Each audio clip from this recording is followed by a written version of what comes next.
This is our group trip to Yeagarup. Have been here before, but we did another group trip down here and explored some more of the area.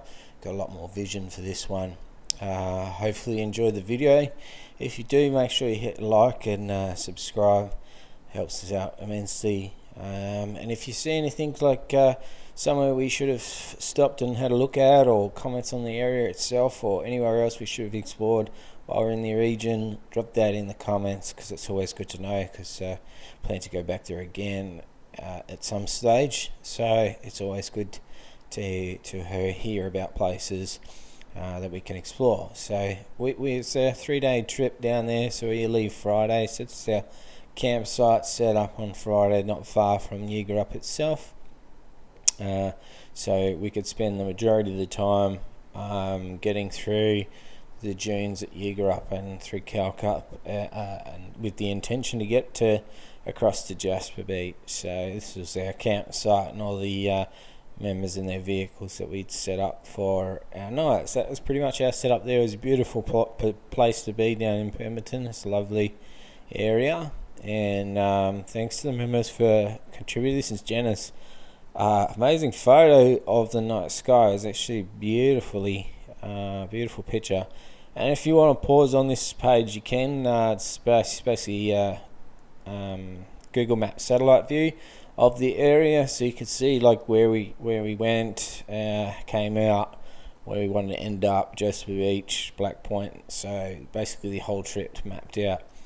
Then this is Explorer's app, so this gives you a little bit more detail. So topo map, so you can see in detail. Number 4 is where Yeagarup dunes start, and then you got to track through the actual first dune ascent, and then through all the dunes and through some bush area until you get to the beach, and then across the Warren River until you hit the entrance to Callcup. And then you can see I've marked the track out through Callcup. One misstep, but we got there in the end and went around. So this is a little bit different to the other video that I did where we drove, where we did a Yeagarup trip with another crew. So this one's slightly different to that video, but I'll put a link to in the description below to that old one, because we did some extra river crossings in that, and we didn't record Callcup Hill as much.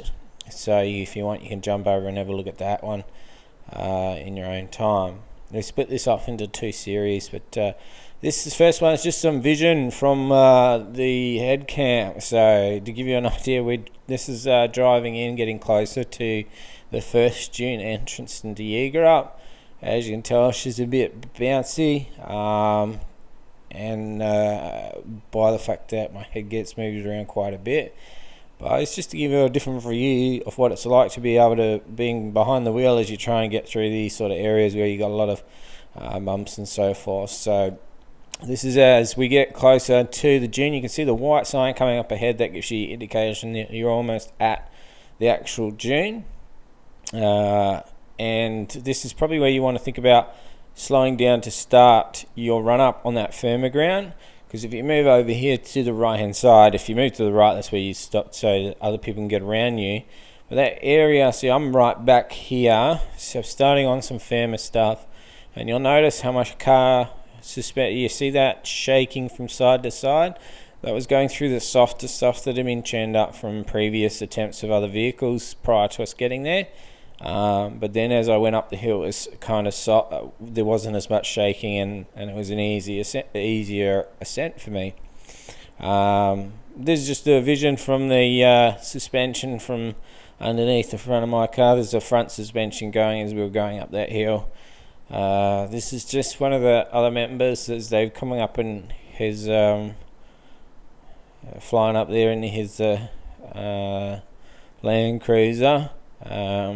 Over the tip of the dune, and this Santon and the Ranger, the Bumble Beast, as we call it. And this is thanks to the footage from Brett with his Land Cruiser coming up. You can see how nice and smooth it was there, but it got churned up towards the top prior to his run. You can see actually in the video there's a little bit of a side to side shake. So that would have been caused by a lot of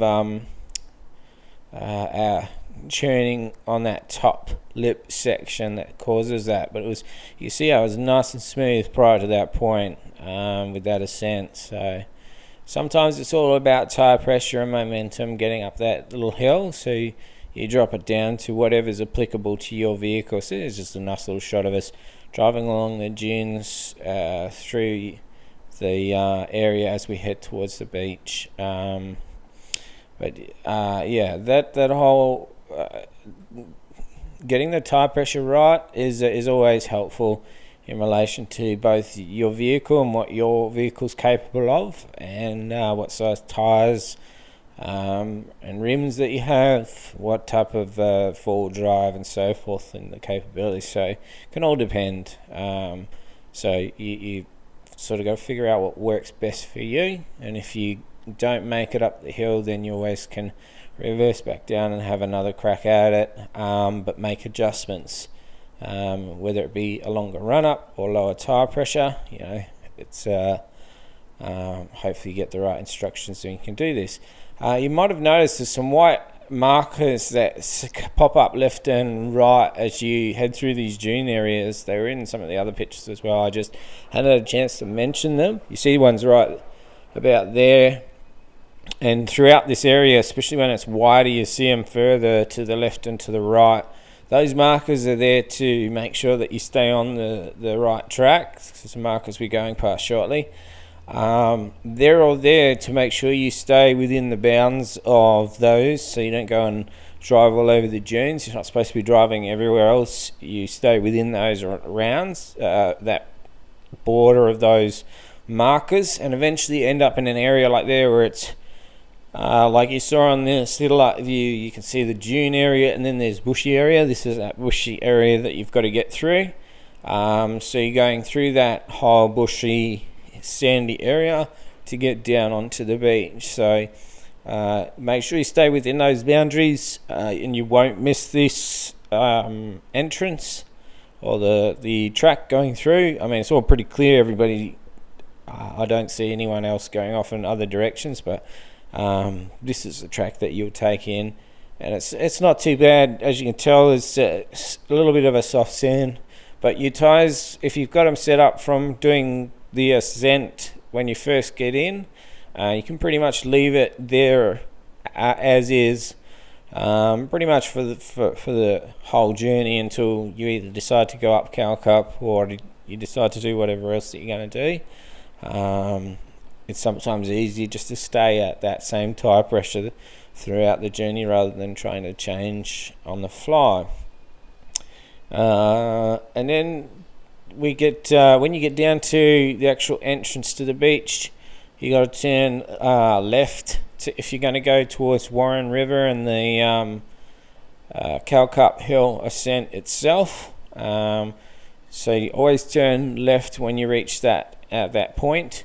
If you turn right, because the entrance and exits of all of these places are very soft, it's something you always need to take into account, that softness is always around those entries and exits. So making your mind up before you hit those points is really important to keep in mind. So if you're going to turn right, you're going to have to make sure that you've got a big nice area that you can then turn around in. So make up if you're going left, just turn straight left, because the beach at Yeagarup is really nice and firm, and it's great to drive on. So when you drive along until you hit the area around where Warren River is, and we were lucky enough where you can see that's the Warren River sits off to our left, and there's a gap that was because it was low tide. There's a gap between Warren River and the ocean where you could just drive straight past, so you didn't have to do any water crossing at all. Unlike the previous one, we had to do the water crossing. This we got to skip it altogether because it wasn't full, and it was low tide, so we managed to go straight through this section here. So it's a really nice section to drive along. You got a wide expanse of beach, and as you can tell, it's not very soft sand. You can see the indentations made from the underneath vision, that there's hardly any sort of marks that's going on. Like, it's not, the tires aren't sinking that deep into the surface of the sand itself, so you know that it's not that soft at all, which is great to be able to drive along and have some nice fun as you're looking for the entrance to Callcup. And when we finally spot it, there's a couple of cars there. It's good to always have that run up. You turn left at the entrance. If you drive past it, just reverse back, find the entrance, get up to the main line, get your run up, make sure you hold that left-hand turn, go over the hill, and then come down. You can stop, and then you can prepare for your ascent, because there's this long patch. Like at the moment, you can see this is my vehicle. Like, everyone's gone up ahead of me already at this point. I was the last car to go up, so you've got this long portion of bit where you drive to actually get a decent speed that you want to be at to get up these hills, and it's in accordance with your car and your performance and what you know you can and can't do. I know what mine could and couldn't do, so it starts off a little not as steep, and then it gets steeper as you go up. You can start to see now my car is slowing down in comparison to how I started off down the bottom, but she's still moving. I'm trying to stay in the lines that have been previously driven in. A little bit of side to side shake with the lack of momentum, and then you see us hit that platform right there. That's called stage 1. You can stop if you want. It's wide enough to allow other cars to go past, and then it drops off and down into this descent, and then you go flat, and then you start to do a slight ascent as you go into this sort of one-way lane area. Now, this is from the back, so this is a whole stage 1 ascent, but looking at it from behind, so you can watch to see, because it's different as you go up, what it looks like and how steep it looks. It doesn't quite look the same as when you look down and you see how steep that it ends up being, and how far you actually get from the actual ocean driving up this hill. So you can see already how far, I mean, this is sped up quite a lot, but you can see how far up I am already from the very bottom, and you can see the marks that the tires are making as it's trying to help drive the car up the hill. And you can also see how it plateaus off just there, and you can sort of see how wide that is, and then the drop that you get. That drop's fantastic to help build momentum for the second stage of this track. So this second stage is this now. So you come around that corner, which is a little bit hard because it's closed in. So be careful, because sometimes people come down. But this is the second stage. So you want to maintain that momentum. So you have this second stage, because you've got to climb this bit. It's not as long as the first stage, and can be done. If you can do stage 1 and you maintain your momentum, there's no reason why you can't do this one. And it plateaus right about now. You can either drive up and stop, or you turn directly right into this track right here. Because everyone was already up, there was no need for me to stay up there, but I have stopped there before previously to watch other cars come up and make sure everyone got all right. Always make sure you drive a little bit slowly through here, because like I said, some people do actually come through this way. It's not always the case, but it can happen. So you just drive a little bit carefully when you can't see oncoming cars. But when you come around a corner, there's a nice little section off to the right hand side.